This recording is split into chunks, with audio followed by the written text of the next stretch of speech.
gravitrons. I'm more gravity. Let's play chess. Okay, so I finished this game about 2, 3, 4 minutes ago.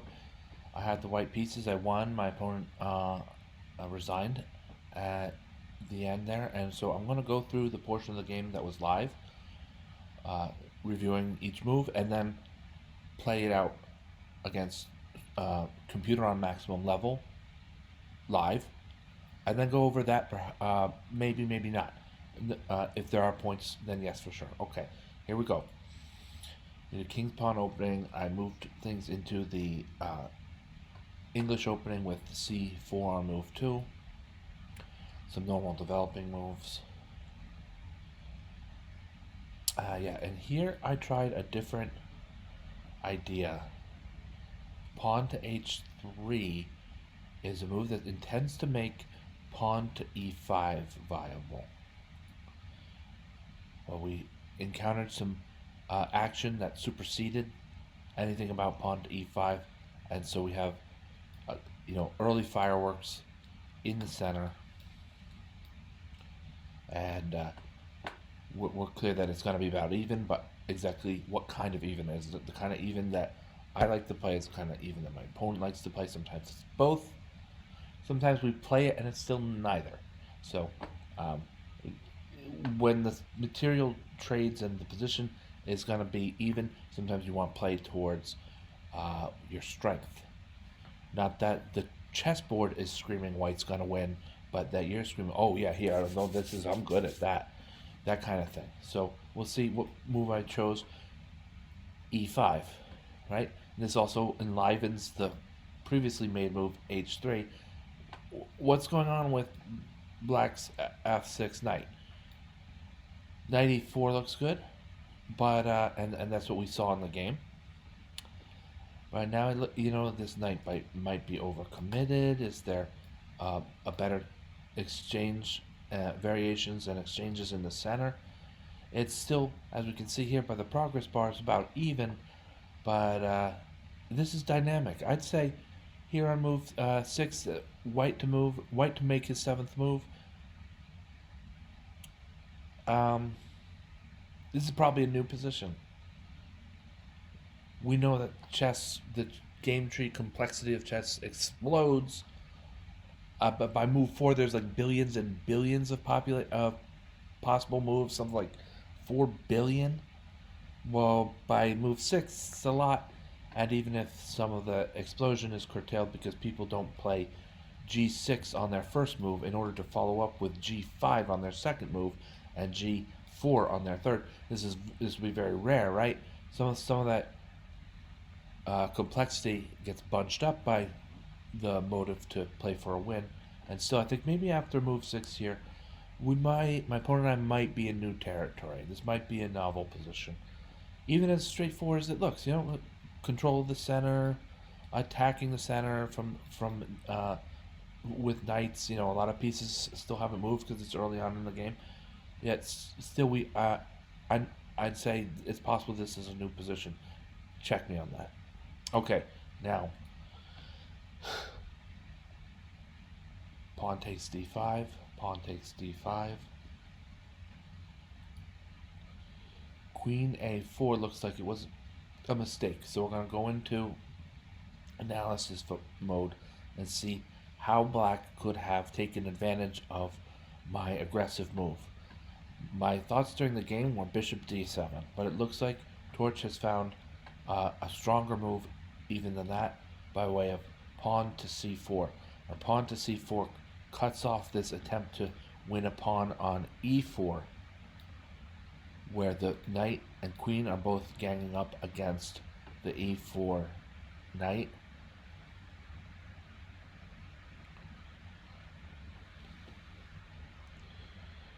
It's just simply the pathway is blocked, and it's not it's just not the thing. It also blocks bishop b5. So Torch has found a gem here. Pawn to e4.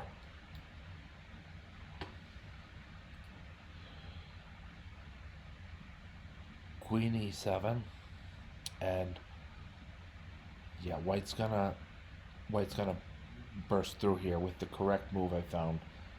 Knight takes d5. Attacking the queen, snatching a pawn. There, depending on where the queen moves, there's some bugaboos there for black to avoid. So it's a good move. Queen d7 loses the knight. This is a move that both captures the unprotected piece while also protecting our own unprotected piece. So it's a strong move. It does two things at once. And white's up more than a piece in material. And probably other considerations as well with better development, more space. So white's doing very well here.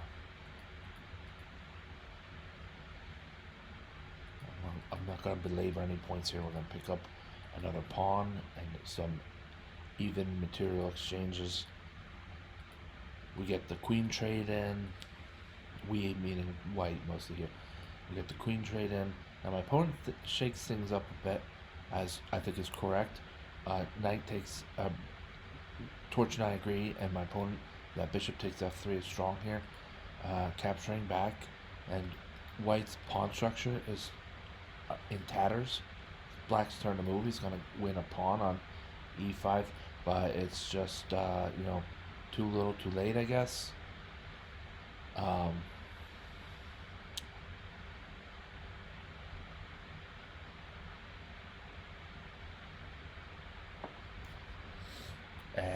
And it's not enough against an extra pawn and bishop.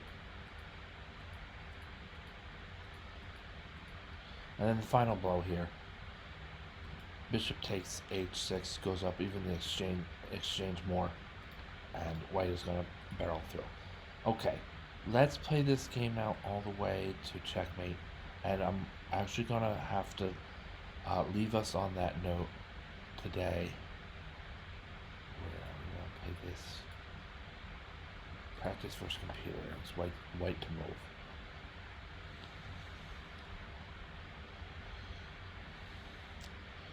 Kind of want to play rook g1 check. It's not clear that that's actually.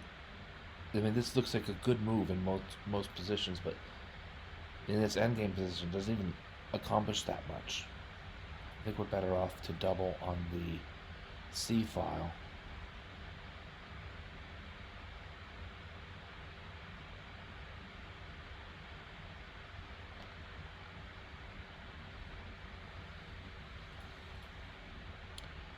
Black has other plans.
Okay.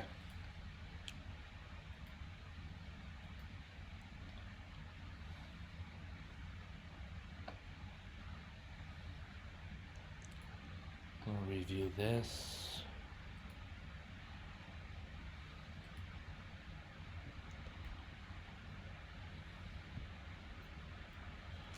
And this will be it. We're gonna fetch the computer review, maybe watch it through, and in about a minute or two, I'll be signing off for this session.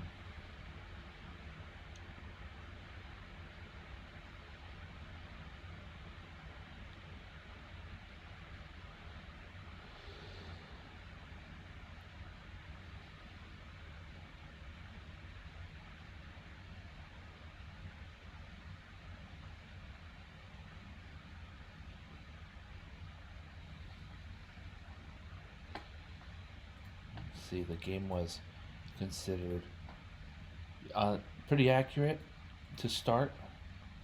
A game with what, 20 some moves, 23 moves, with 88 and against 84.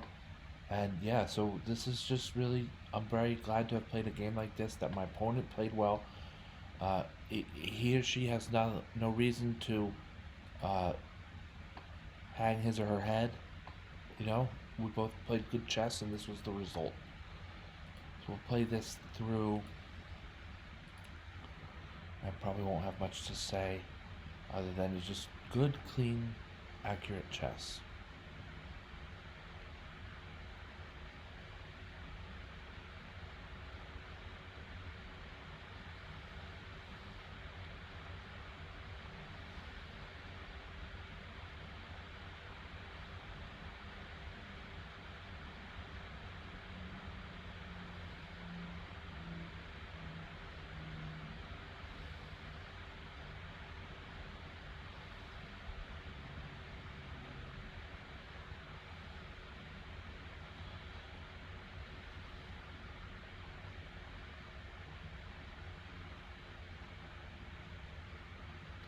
Alright, and we pretty much just saw this, so we'll go through this quickly.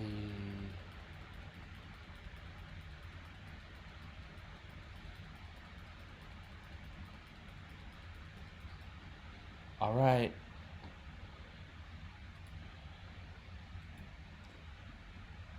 Thank you so much for watching. Thank you, Gravitrons. I'm more gravity. Have a great night.